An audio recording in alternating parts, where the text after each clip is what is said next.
and what I have observed after I left the U.S. and relocated back to Vietnam to take care of my sick mom. Okay, many of you guys that have been watching me and been following me on my Vietnamese success and personal development channel, or my English cryptocurrency.market channel, many of you guys know that I came to America as a Vietnamese refugee in the late 70s, around 1977, 1978. I came to America as a Vietnamese refugee and grew up very poor. My family had no capital, no money, no relatives, nobody in America. So when we came here, since my family came from a very small fishing village, we were not, the sharpest tools in the shed. We were not the brightest bulb that you have, and because of that, we had no education, we had nothing. Nobody in my family graduated high school in America, and to save money, we grew up in a very poor ghetto black neighborhood to save money and reduce our living expenses. And because my parents did not know the difference between living in the ghetto and living in a nice neighborhood, because the absolute worst ghetto in America is still 10 times better than the fishing village that I grew up in. So because of that, we did not know, okay? And I ended up hanging out with a lot of black friends, right? And ended up selling drugs and ended up going to prison for nearly 14 years for drugs. And then I came out in my mid-30s, learned how to trade stocks, futures, Forex. And then when the cryptocurrency market started coming along, right, since I already had experience trading and investing in the stocks, futures, and Forex market, I was able to take that experience and dive into the cryptocurrency market, figure out how to profit from that, and I was able to make a life-changing amount of money from that and retire by the time I was in my mid-40s, okay? And when I retired, I didn't have a lot to do, so I found out my mom was sick, so I decided to relocate my entire family back to Southeast Asia so that I can use the money that I make to take care of my family in Southeast Asia, okay? So what happened was, in this video series, I want to share with you guys the realities of Vietnam. When I was living in America, for 40 years, I grew up under a democratic government. Don't know anything about a communist government. I still don't know anything about a communist government. Like, I don't even know who whoever the premier or the president of Vietnam is. I'm still trying to figure it out, right? The other thing too is I have no clue how their government works, okay? What I want to share with you guys in this video is what I consider, just give you guys the realities, the facts and the realities. And when I say facts, I'm talking about what my eyes see in front of me, not what I read online, not what people tell me on the streets, or not what people tell me online, but what I actually see and observe in real life, okay? Because before I came back to Vietnam, make the decision to relocate back to Vietnam, I looked online, did a lot of research, and there was a lot of information about Vietnam and the government here, about the communist government. The reason why I was doing research on the communist government in Vietnam was because all my life I grew up in America, and if you live in America, they teach you that the Communist Party is bad in Russia, in China, in Vietnam, in Cuba, and places like that, and there's nothing good from it, and they're not treating their people correctly, there's no freedom there, there's lots of stuff, okay? I don't know if it's true or not, and you guys gotta know something. I grew up in the streets, so you just can't tell me something, okay? You have to prove it to me. That's the difference between street smarts and book smarts, okay? Book smarts is a person where you just tell them something and they just believe it. Street smarts, you have to prove it to them before they believe it. So I'm one of those people that grew up in the streets, so you have to prove to me what you say. You just can't tell me that and expect me to believe it. So when I was researching online about living in Vietnam, there was a ton of videos in the Vietnamese language from the Vietnamese communities in Southern California, around the Orange County area, from the Silicon Valley area, around the San Jose, San Francisco area in California, from the Dallas-Fort Worth area where I live in America, and the Houston area and the Atlanta area. And I could not find any broadcaster on YouTube that talked or said anything good about the Vietnamese government. Nothing. Like, I did not find any positive words about it. And it scared the crap out of me. It really scared the shit out of me because I didn't know what to expect when I came back to Vietnam. I didn't know if they were going to confiscate my property, take my money from me, separate me from my wife and kids. Like, you guys might hear this and you might laugh and you guys might think, oh, you're fucking silly, Ty, or you're stupid or something like that, you know. But what I want to share with you guys is that I have never been back to Vietnam. Like, the only thing I know about Vietnam is that it's a communist country and you got to be careful because everybody in America says that it's a bad country. Now, coming and growing up in the streets, right, you know, I was told that marijuana is bad for you too. But then I go see all my friends smoking it and they're not dying from it. Okay, if anything, they're just getting a bunch of lazy bums. Okay, becoming lazy bums. Okay, unmotivated to do anything. They tell me that, you know, alcohol is okay, but then there's more people that get killed from alcohol than anything else in America, right? So there's a lot of things that I hear people say in America, and I always question whether or not that is accurate information. Like, they'll say one thing, right? Like, when I was in school, they told me that if you do drugs like cocaine or heroin or crack, especially crack, right, you are going to just die, okay? The reality is, when I lived in the ghetto, there were thousands of people smoking crack, snorting cocaine, shooting heroin. Nobody died from it, okay? Not that I personally knew of, okay? And there was thousands of people in my ghetto that were doing it every day, okay? So I always question what I see, I always question what I hear, and I always question whether or not what other people tell me is true or not. But when it comes to Vietnam, even though I was a street smart person and I question everything I hear, it was really hard for me to question these people and really analyze what these Vietnamese people were saying about how, you know, evil the Vietnamese government was, because there was no opposing information.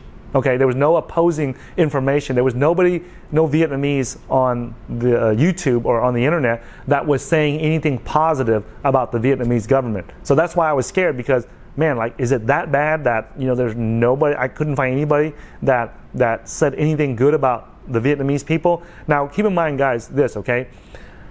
I know how to speak Vietnamese about the level of a 7th or 8th grader, okay? I know how to read and write Vietnamese at the level of probably a 4th or 5th grader, like maybe even a 3rd grader. So keep that in mind, so that when I'm doing research online about Vietnam, you know, that's my capacity, my research capacity, okay? So I just want you guys to know that, okay? However, and I would listen to these broadcasters from Orange County, you know, and they would say all these things about how, you know, the Vietnamese government will, you know, grab you by the throat, grab you by the ankles, and shake you, you know, for all your, you know, make you drop all your money so they can steal it from you. If you try to open up a business, they'll come in there, you know, they're like the mafia. They'll come in there and rob your ass. They'll come in there and threaten you, you know, and blackmail you and do all this stuff, right? All this stuff, right? And they said that, hey, you know, the communist government, you know, like, it's all a buddy system, it's all nepotism, you know, they put their kids in power, they put their relatives in power, all this stuff, okay? So I was very, very scared coming back to Vietnam, because I thought that, you know, my life might be in danger. This is like one of the few times in my life that I was actually scared of something, okay? Because I'm not easily scared. Like, things don't scare me too much, because I've had multiple people put guns to my face, put guns to my head, you know, and try to rob me, try to shoot my ass. I've been shot many times before, right? Like, I hear of some of these rappers in America where they talk about they're in the hood and they shoot people and they've been shot at and stuff. I don't believe none of that crap, you know, because the way they act and the way they talk, you know, that's not what people who've been shot at or had to shoot people talk and sound like, okay? But anyways, you know, so it's rare that I find anything or anybody or any human being that scares me, okay? But coming back to Vietnam, I was really scared, okay? But now, when I finally land in Vietnam in the fall of 2018, right, I was completely shocked, guys. I was completely shocked. And that's what motivated me to make these series of videos for you guys about Vietnam, because I believe that the truth is not out there about Vietnam.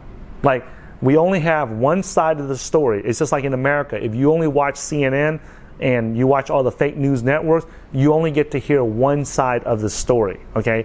if you have to listen to, Fox News, you have to listen to Breitbart, you have to listen to all these other places, so you get both sides of the story, and then you stand in the middle and determine what's facts and what's reality and what's not. Okay, so I'm hoping that these videos that I share with you of my lessons and observations of Vietnam will provide the other side of the story, so that when you guys consider anything about Vietnam, you can hear it from both sides. You can hear it from all the people that say the bad stuff about Vietnam, and then you can hear what I'm saying about all the good stuff that's in Vietnam. Okay, now I'm not going to spend too much time on the bad stuff about Vietnam, because there's already thousands of other broadcasters out there talking about bad stuff about Vietnam. I'm making these videos to say about the good stuff that no one ever talks about. Okay, so the first thing I want to talk about is the Vietnamese Communist government. Okay, it has been portrayed as an evil entity, as an evil group of people, as an evil organization, okay, by the Vietnamese people. Not by other people, but by their own Vietnamese people who got kicked out, who had their families killed by the Communist Party, who had their property seized by the Communist Party, and they have the absolute right to say everything negative about the Vietnamese Communist Party. They have everything. They have the absolute right to say that, because they have been personally affected by them. Now, keep in mind this, guys. I am one of those people. I am one of those people. When the communists took over South Vietnam and they took over my southern village, okay, in the province of Cà Mau, right? They took all my dad's property, all of my grandfather's property, all of my grandmother's property. They took everything. And that was why my family, my dad had to take me and my family out of Vietnam and come to America as refugees, okay? So I am one of those people. So I feel that I also have the right to say negative things about Vietnam and their government and things like that. But I am not going to do it in these series of videos, because what I see, the government that I see today and the Vietnam that I see today is completely different from the Vietnamese government that my parents experienced back in the 70s, in the 60s and the 70s, right? Completely two different governments, all right? And two different cultures, two different landscapes. So I cannot say, like, my dad still has, like, really, there's nothing that I can say or anybody can say about the Vietnamese government that would make my dad think positive of them. Like, absolutely nothing, because he lost his whole entire life. He lost family members, he lost brothers, he lost people in Vietnam because of the Communist Party. So there, you will never find a shred of positivity from my dad about Vietnam, okay? Nothing, okay? About the Vietnamese government, I mean. There's lots of beautiful things my dad can say about Vietnam, about the people, the culture, the city, the land and everything, but you will never find my parents saying anything positive about the Vietnamese government, okay? But if you guys, I want to use myself as an example. When I came to America and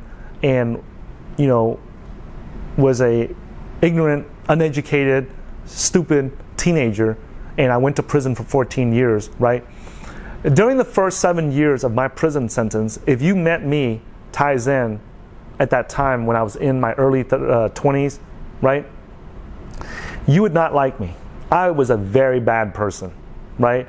I was doing whatever, all I could think of was survival. Like, how do I do this? How do I do this hustle? How do I run this poker table? How do I run these, sports bookie? How can I do anything? I didn't care if it was legal or illegal. I did it to make a buck so that I can survive. Okay, that's the only thing that Ty knew was, how do I survive? How do I survive? How do I survive for another day? That's the only thing that I knew of.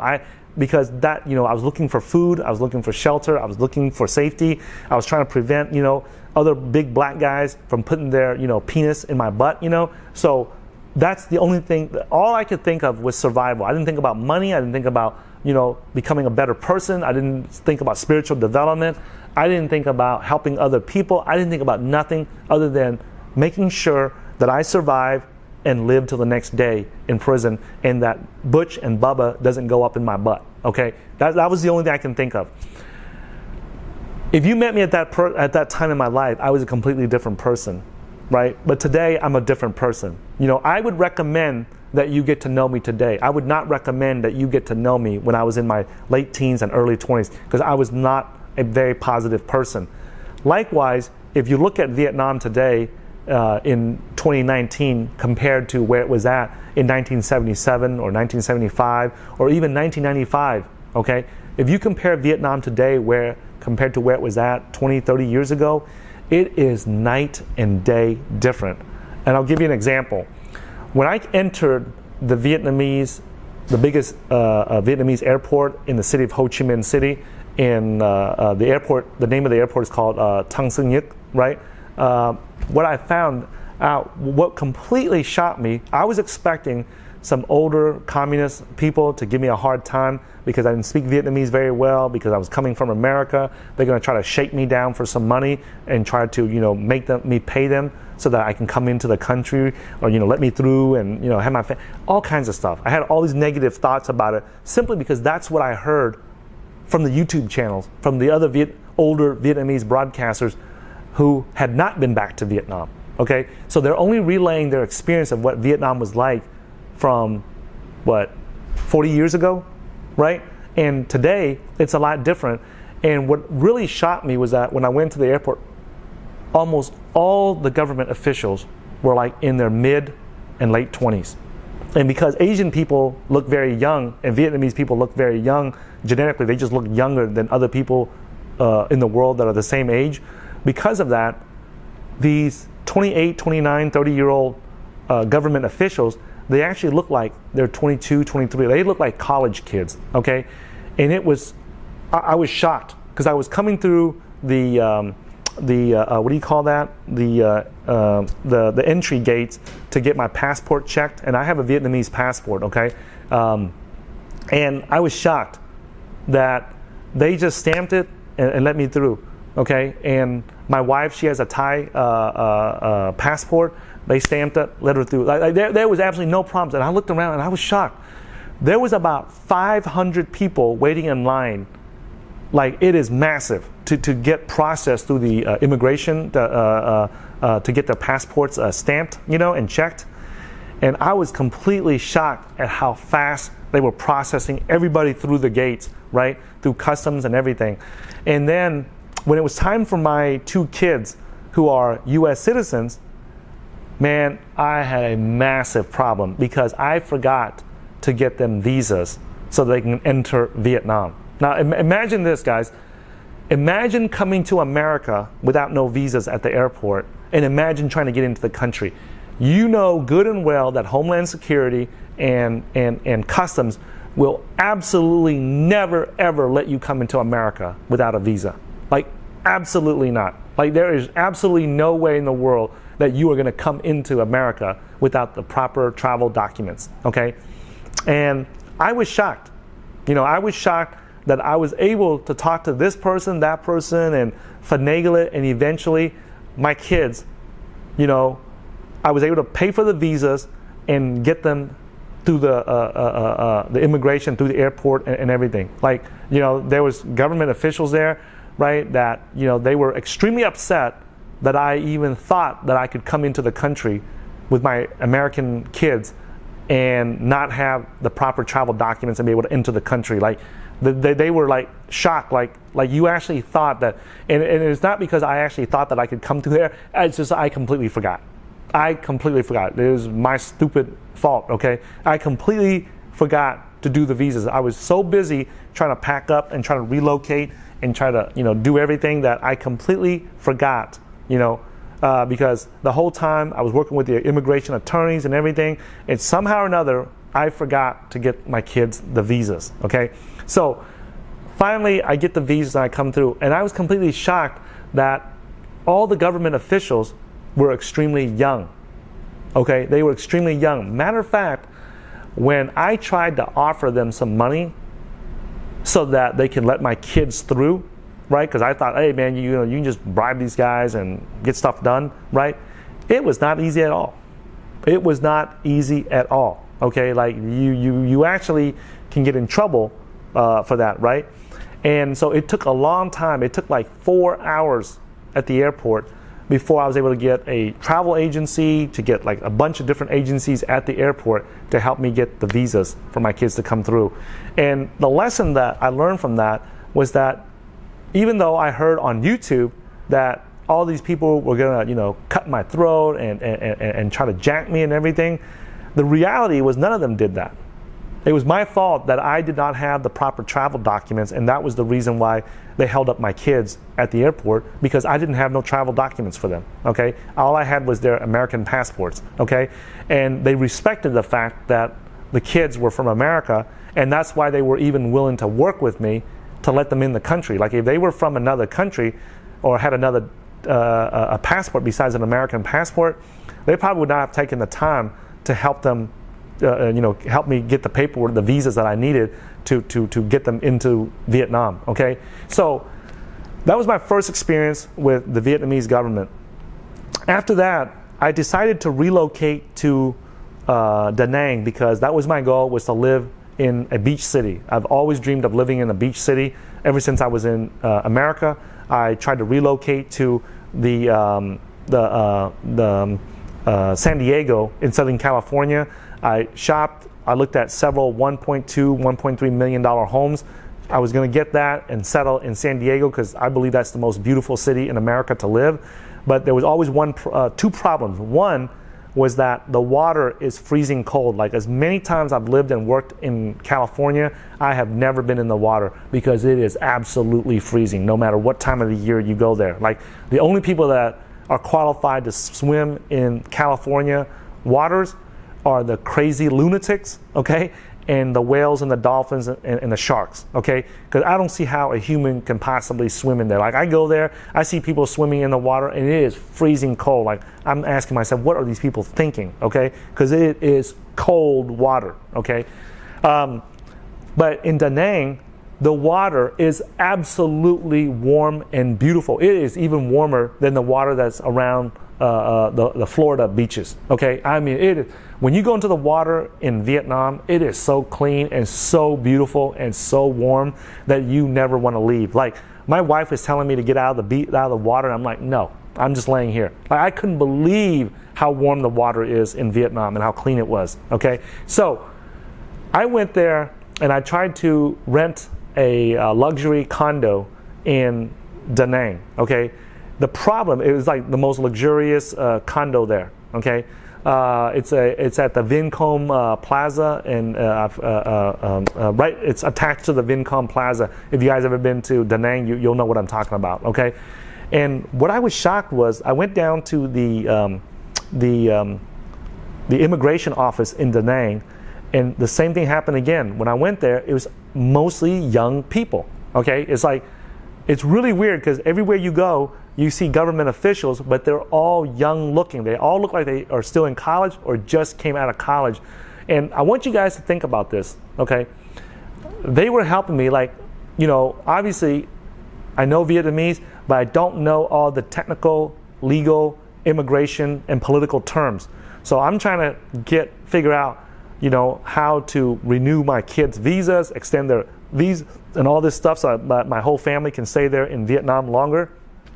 And they were extremely helpful. The government officials there, the young government officials there, took the time, explained it to me multiple times, and I know that in America, they would not have taken the time to explain it to me that many times in America. Like if you don't understand it, I have to explain it 2 or 3 times, that's it, okay?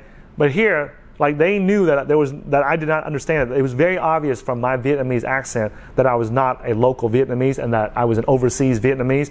And they took the time to help me explain, hey, look, you got to do it like this. You got to go get this document. You got to go back to your village where you were born and get this document. You need this, this, and this. And then you got to go register with the Da Nang Police Department and all this stuff in order for you to live here in the city. So they explained everything to me. And here was the thing about it. I thought that they would be expecting me to pay them, like take a bribe in order for them to help me or in order for them to do it. But the reality was, it was not because of that. It was not because of that. And I thought, well, maybe it's because I was an overseas Vietnamese and they were just being nice and pleasant to me because they think I have money and stuff like that. But I would stick around the immigration office and I would listen to how they are interacting with the Vietnamese locals. And in my opinion, it was the exact same way. Like, they were helpful. Like, and I realized that all this stuff that I hear about how bad the Vietnamese government was, right, from the older Vietnamese generation in America, I realized it's not true. It's not true, guys. I'm making this video to tell you guys that it's not true, okay? What I see in the real world and what I hear on YouTube are two different stories that do not match up, okay? What I hear my dad saying about the Vietnamese government, okay, it doesn't match up with what I see. And the reason why it doesn't match up is because the Vietnamese communist government that my dad had to deal with, and that the elders that are broadcasting about the negative things about Vietnam, they dealt with the older generation Communist Party. The new generation of Communist Party are kids that just came out of college, kids that know how to use the internet, kids that know how to use computers, and these are college kids. Like, and when I say kids, guys, I'm not joking. Like, when you go to all the government offices, everybody looks like they just got out of college. Okay, they all look young. I don't know if it's because the genetics, they all look young, or it's just because they actually are young. To me, they all look young. They all look very, very young. And I want you guys to imagine something. I want you guys to imagine that a 24, 25, 29-year-old, a 30-year-old kid, okay, I say it's a kid because I'm 47 years old. I want you to imagine a late 20-something-year-old kid or an early 30-something-year-old kid asking you for a bribe in front of everyone. Like, the way that the Vietnamese government offices are, it's not like the US where there's a lobby where everybody waits, and then you go up to the counter, you go up to the desk, and it's far enough to where there's privacy there, to where when you interact with a US government official, there's some type of privacy where you can, or confidentiality, where you can communicate with the US government official without the rest of the world hearing what you are saying. It's not like that. In all the Vietnamese government offices that I've been to, when you go in there, everybody's waiting there in the lobby, in the waiting room, and the government desk or counters are right there. Like, everyone can listen in and hear what you are saying to the government official and what they are saying to you. So if they try to ask for a bribe, or if you try to bribe them and give them money, I'm not saying that it's not possible, okay? I'm not saying that, so don't jump on my ass. Don't leave any stupid comments that, yes, you can bribe these guys. Okay? I'm not saying that, okay? What I'm saying is that imagine how difficult it is to offer a bribe to a communist official, or imagine how difficult it would be for that communist official to ask you for a bribe in front of 100 other people that is just right behind them, okay? Like, you guys see this chair behind me right here?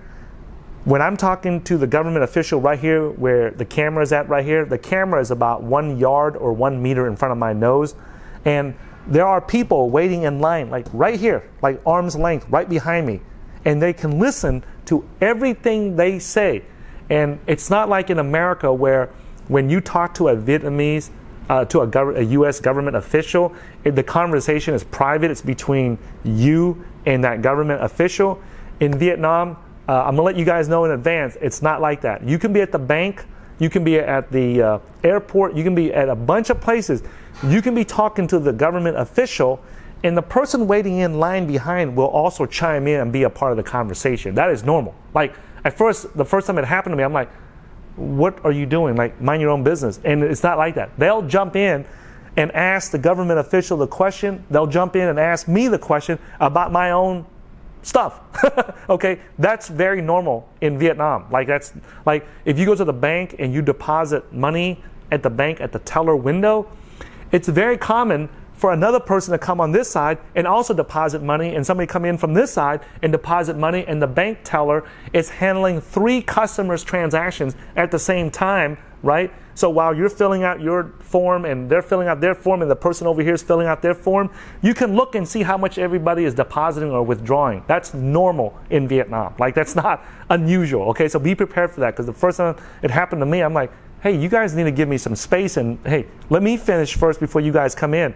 But that's normal. So I want you guys to imagine how it would be possible to bribe the government official right then and there while everybody's sitting here looking at him and paying attention to what he's saying. I want you guys to think about that, if that even makes sense, okay? Now, Some of you guys are going to say, some of my trolls are going to say, Ty, you're stupid, you're too young, you don't understand, you just got there to Vietnam, okay? You don't understand the bribe happens behind the scenes or behind closed doors. I don't know about that. I don't know about it. All I see is young people trying to help other people get stuff done.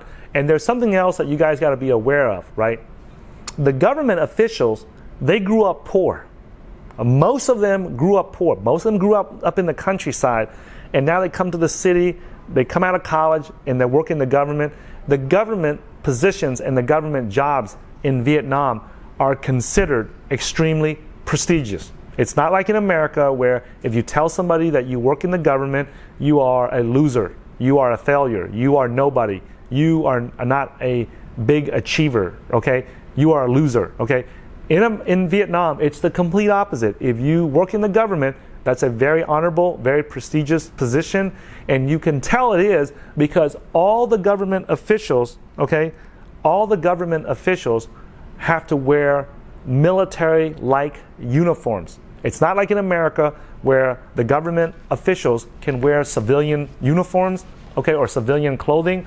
In America, in Vietnam, they cannot do that. Like when you go in there, it is very, very official. It's very formal. It's very professional. Like there is no joking around. Like when you watch everybody interact with the government officials, there's no joking around. There's no playing around, right? It's almost really weird because it's just too professional, okay? But they come up there, they address you accordingly, like sir, ma'am, you know, big brother, older brother, uncle, you know, something like that. And then you address them correctly. You know, you pretty much, everybody you have to address as older brother or older sister, even if it's obvious that they're younger than you, simply because they're a government official and in a position of authority.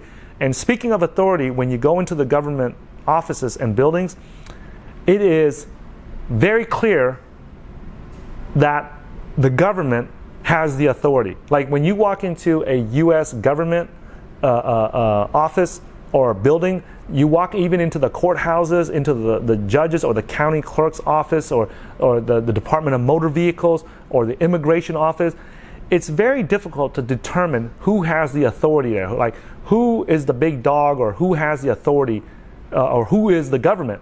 Because people dress in civilian clothes, right? And sometimes they have name tags, sometimes they don't. So you can't tell.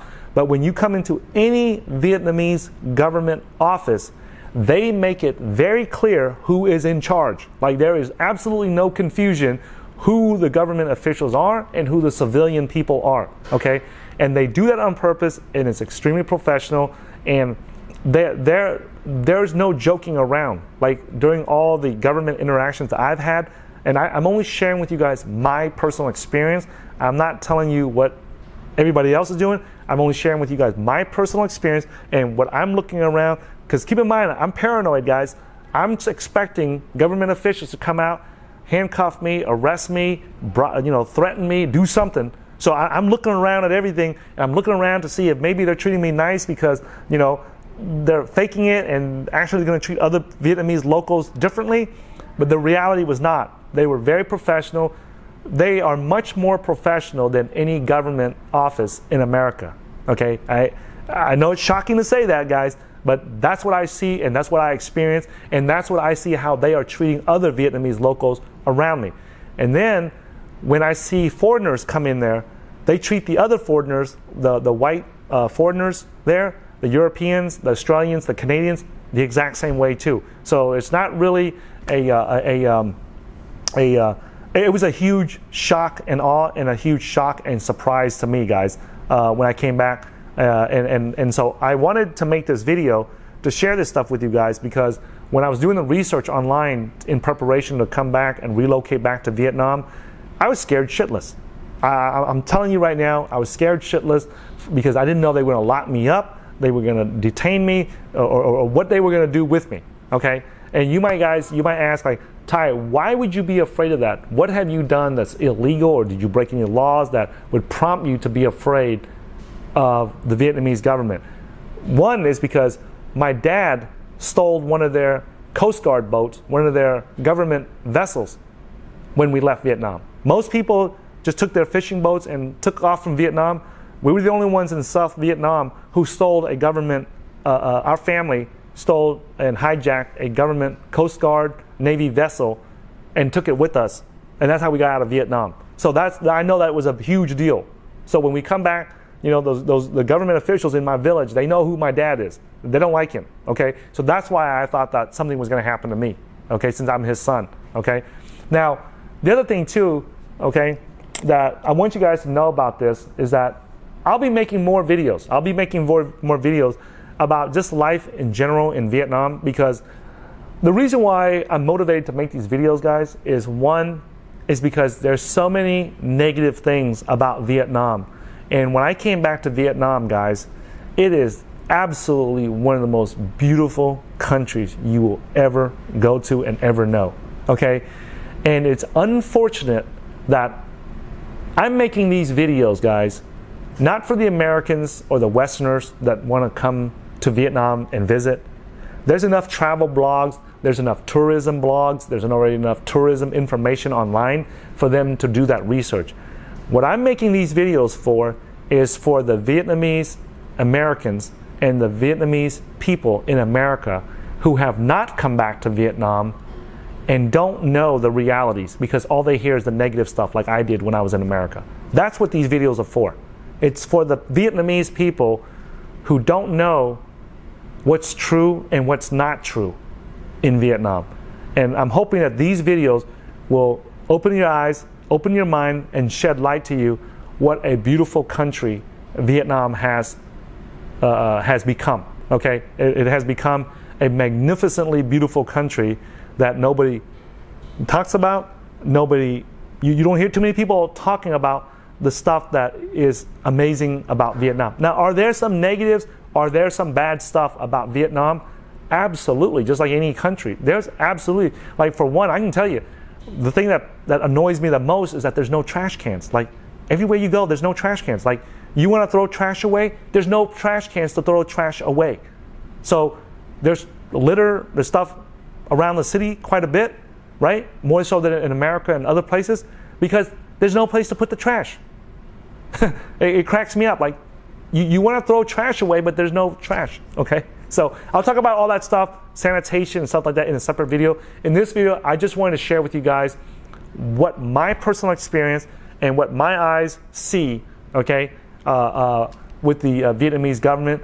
And so far, it does not align, it does not match what the American government has said about the Communist Party in Vietnam, and it does not match what the older generation of Vietnamese people that were seriously hurt by the communist government, okay? It doesn't match. It's not what they say and what I see over here does not match, it's not accurate. That's why I'm making this video, to share with you guys what I personally observe and what I personally see.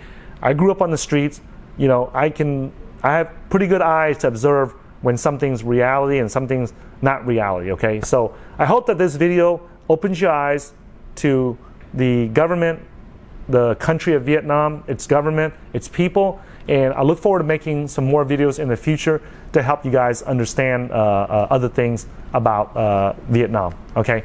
So thanks for watching this video. If you guys like it, give me a thumbs up. If you guys want me to make a video about a specific topic about Vietnam, leave it in the comments below.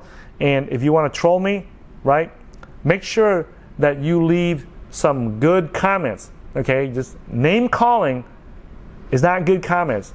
Ty, you're stupid. Ty, you're ugly. Ty, you're an idiot. Ty, you don't know this, right?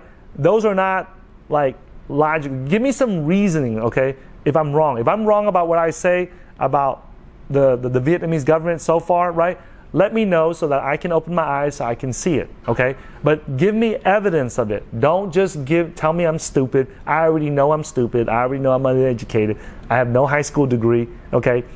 Been in prison for 14 years. I already know all that stuff. You don't have to tell me. I already know that, okay? So give me some reasons why I'm wrong. Tell me some things that I don't know so I can start looking for it. And I'll look forward to seeing you in a future video. And if you guys want to follow me on Twitter,